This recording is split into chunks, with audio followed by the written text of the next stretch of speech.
Plastic উৎপাদন রোধ না করলে 10 বছরের মধ্যে এর বর্জ্য নিয়ন্ত্রণে বিশ্ব নাকাল হয়ে পড়বে বলে সতর্ক করেছেন বিশেষজ্ঞরা। এখনই প্লাস্টিক উৎপাদন বন্ধ না করলে পরিস্থিতি ভয়াবহ আকার ধারণ করবে বলে মন্তব্য করেছেন নরওয়ের আন্তর্জাতিক উন্নয়ন বিষয়ক মন্ত্রী অ্যান বিথ টিভেনেরেইন।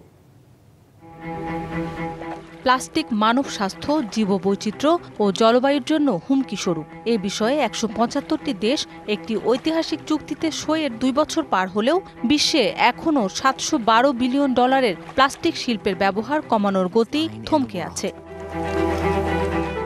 সম্প্রতি মানবদেহের রক্ত, ফুসফুস, জরায়ু সহ বিভিন্ন অঙ্গের নমুনায় মাইক্রোপ্লাস্টিকের অস্তিত্ব খুঁজে পেয়েছেন গবেষকরা। শুধু মানবদেহে নয়, এর ভয়াবহ প্রভাব পড়ছে পরিবেশের ওপরও। চলতি সপ্তাহে দক্ষিণ কোরিয়ার বুসানে প্লাস্টিক বর্জ্য রোধে প্রথম বৈশ্বিক চুক্তি বিষয়ে জাতিসংঘের একটি আলোচনার চূড়ান্ত পর্যায়ে অংশ নেয় বেশ কয়েকটি দেশের প্রতিনিধি। মাঠের অলরাউন্ডার আমি, আর ঘরের অলরাউন্ডার টাইলক্স।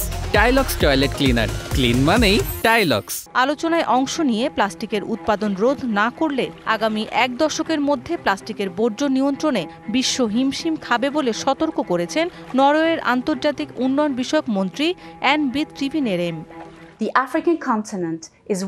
প্লাস্টিকের পুনর্ব্যবহার ও বর্জ্য ব্যবস্থাপনার প্রয়োজনীয়তার উপর সবাইকে জোর দিতে হবে। একই সঙ্গে ভবিষ্যতে প্লাস্টিকের উৎপাদন ও ব্যবহার কমাতে হবে। It imports food for more than $40 billion every year. এদিকে প্লাস্টিকের উৎপাদন ও ব্যবহার কমানোর দাবিতে বুসানে বিক্ষোভ করেছে কয়েক হাজার মানুষ। অবিলম্বে এ বিষয়ে টেকসই চুক্তি ও তা বাস্তবায়নেরও দাবি জানান বিক্ষোভকারীরা।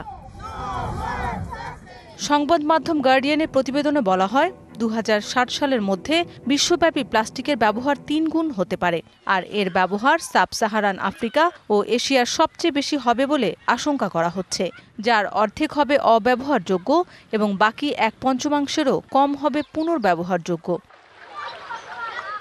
রুয়ান্ডা, নরওয়ে সহ প্লাস্টিক দূষণ মোকাবিলা করতে চায় 60টিরও বেশি দেশ।